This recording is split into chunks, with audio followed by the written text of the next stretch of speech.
नमस्कार दोस्तों। आपको भी अधिकतर लोगों की तरह यही लगता होगा कि महाभारत का युद्ध द्रौपदी के कारण हुआ था। परंतु वास्तव में द्रौपदी नहीं, अनेक श्रापों की वजह से हुआ था महाभारत का युद्ध और धृतराष्ट्र का सर्वनाश। इसमें मुख्य 3 कारण थे।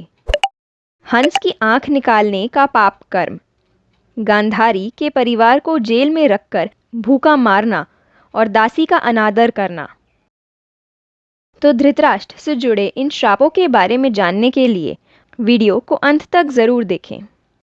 महाभारत युद्ध के लिए मुख्य कारण भले ही पांडवों और द्रौपदी के अपमान को बताया जाता है, किंतु इस भयंकर नरसंहार के मूल में एक ऐसा व्यक्ति था जिसका चित्रण हमेशा से ही एक असहाय राजा के रूप में किया जाता है।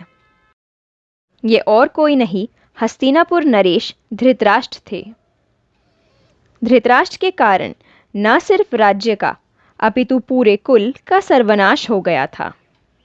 तो आइए जानते हैं कैसे धृतराष्ट्र बने इन सब का कारण और क्यों हुआ धृतराष्ट्र का सर्वनाश। पहला कारण, हंस की आंख निकालने के कारण अंधे पैदा हुए थे धृतराष्ट्र। ऐसा कहा जाता है कि पूर्व जन्म के पापों के चलते धृतराष्ट्र जन्मजात अंधे पैदा हुए थे। कहा जाता है कि पूर्व जन्म में भी धृतराष्ट्र एक बहुत ही क्रूर राजा थे। एक बार वे सैनिकों के साथ भ्रमण कर रहे थे, तब उनकी नज़र तालाब में बच्चों के साथ अटखेलियां करते हुए एक हंस के परिवार पर पड़ी। मगर अपनी क्रूर मनोदशा के चलते उन्होंने सैनिकों से कहा कि हंस की आंखें निकलवा दो। सैनिकों ने ऐसा ही किया। दर्द से बिलखते हुए हंस की असहनीय पीड़ा से मृत्यु हो गई और उसके बच्चे भी मृत्यु को प्राप्त हो गए।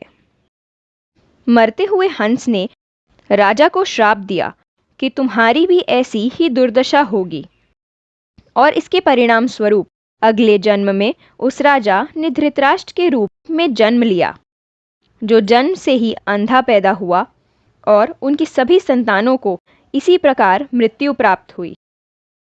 दूसरा कारण, धृतराष्ट्र ने अपनी पत्नी गांधारी के परिवार को जेल में भूखा मार दिया था। महामहिम भीष्म ने धृतराष्ट्र का विवाह गांधार प्रदेश की राजकुमारी गांधारी से तय किया था। मगर ज्योतिषियों ने सलाह दी कि गांधारी की पहले शादी पर संकट है, इसलिए उसका पहला विवाह एक बकरे से कराया गया। इसके बाद बकरे की बलि दे दी गई। इसके पश्चात गांधारी को विधवा मानकर उसका विवाह धृतराष्ट्र से करा दिया गया। अब गांधारी एक विधवा थी। इसका पता लगने पर धृतराष्ट्र आग बबूला हो गए। धृतराष्ट्र को शक हुआ कि ना जाने किस कारण शादीशुदा गांधारी के पति को मारा गया, और इसी क्रोध में धृतराष्ट्र ने अपने ससुर को दोषी मानकर गांधारी के पूरे परिवार को कारागार में डाल दिया। वह पूरे परिवार को भोजन ना देकर केवल एक व्यक्ति के भाग का भोजन उन्हें दिया करता था। यह देख गांधारी के पिता और गांधार नरेश ने सोचा कि परिवार में कोई तो जीवित बचे, इसलिए उन्होंने ये निर्णय लिया कि सारा भोजन सबसे पहले उनके सबसे छोटे पुत्र शकुनी को दिया जाए। उन सभी ने ऐसा ही किया। जो भी भोजन दिया जाता था वे शकुनी को खिला देते थे, जिसके कारण बाकी परिवार भूख से मरने लगा। शकुनी के पिता ने अपनी मृत्यु से पहले शकुनी को उनकी अस्थियों से पासे बनाने को कहा, जो सदैव शकुनी का कहना मानेंगे। साथ ही उन्होंने शकुनी के पैर को भी तोड़ दिया था, जिसके कारण शकुनी लंगड़ा कर चलने लगे थे। उन्होंने ऐसा इसलिए किया था ताकि वह हमेशा स्मरण रख सके कि उसे धृतराष्ट्र से उनके परिवार के अपमान का बदला लेना है और पूरे कुरुवंश और समस्त हस्तिनापुर का सर्वनाश करना है।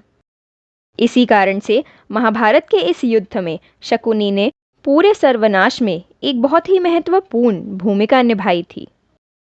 तीसरा कारण, दासी का किया गया अनादर, जिसके कारण उसने धृतराष्ट्र को जलकर मरने का श्राप दिया था। धृतराष्ट्र और गांधारी के 100 नहीं बल्कि 99 संतान थी। जब गांधारी गर्भवती थी उस समय धृतराष्ट्र ने एक दासी का अनादर किया था, जिससे धृतराष्ट्र के 100वें शिशु का जन्म हुआ, जो था युयुत्सु। और इस कारण से उस दासी ने धृतराष्ट्र को आग में भस्म होने का श्राप दिया था।